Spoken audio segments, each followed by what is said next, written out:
दक्षिणी लेबनान पर हवाई हमले के बाद का फुटेज आ गया है सामने। रिहायशी इलाके पर एयर स्ट्राइक से हुई भारी तबाही। ईरान के बंदर अब्बास नेवल बेस पर हवाई अटैक किया गया। आसमान में उड़ता हुआ दिखाई दिया धुएं का गुबार। ईरान ने डूम्सडे बैलिस्टिक मिसाइल से हमले का बड़ा दावा किया। अमेरिका और इजरायल के ठिकानों को किया गया टारगेट। जॉर्डन के आसमान में दिखे अमेरिकी और इजरायली फाइटर जेट ईरान की ओर जाते हुए दिखाई दिए हैं ये लड़ाकू विमान। इराक के कई इलाकों में अमेरिकी और इजरायली सेना के हमले हैं जारी। यहां बसरा में ऑयल कंपनी को टारगेट किया गया। उसके बाद भीषण आग लगती हुई नजर आई। ईरान पर अब तक का सबसे बड़ा हमला कर सकता है अमेरिका ने यूके में उतारे अपने B-1 बॉम्बर। ट्रंप ने ईरान को बिना किसी शर्त सरेंडर करने को कहा।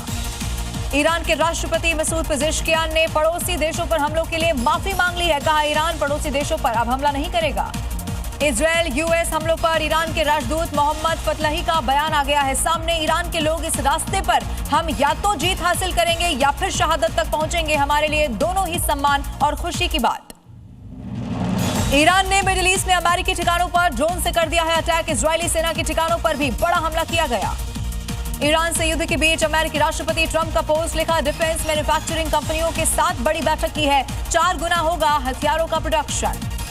ईरान हमलों को लेकर यूएस आर्मी का बड़ा बयान। हम धीमे नहीं पड़ रहे हैं। यूएस आर्मी ने ऑपरेशन एपिक फ्यूरी के पहले हफ्ते में 3000 से ज्यादा टारगेट पर अटैक किया।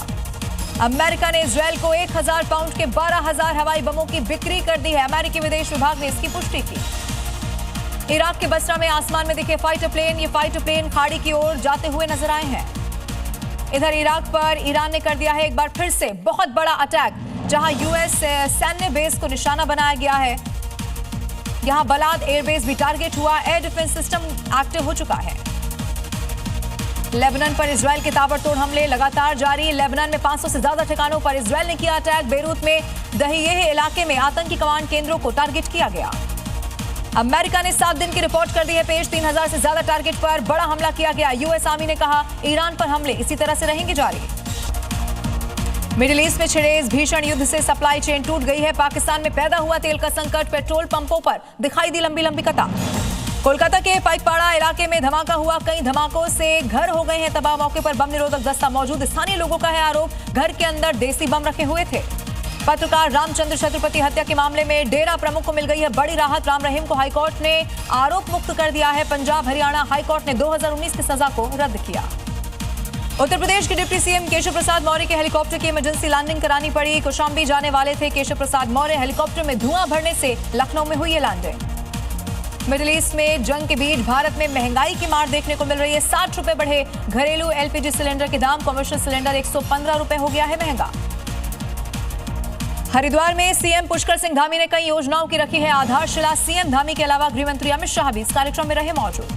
पश्चिम बंगाल के बीरभूम में बीजेपी की परिवर्तन यात्रा के दौरान जबरदस्त बवाल हुआ। बीजेपी और टीएमसी कार्यकर्ताओं में मामूली कहासुनी के बाद मारपीट और जमकर हो गई तोड़फोड़।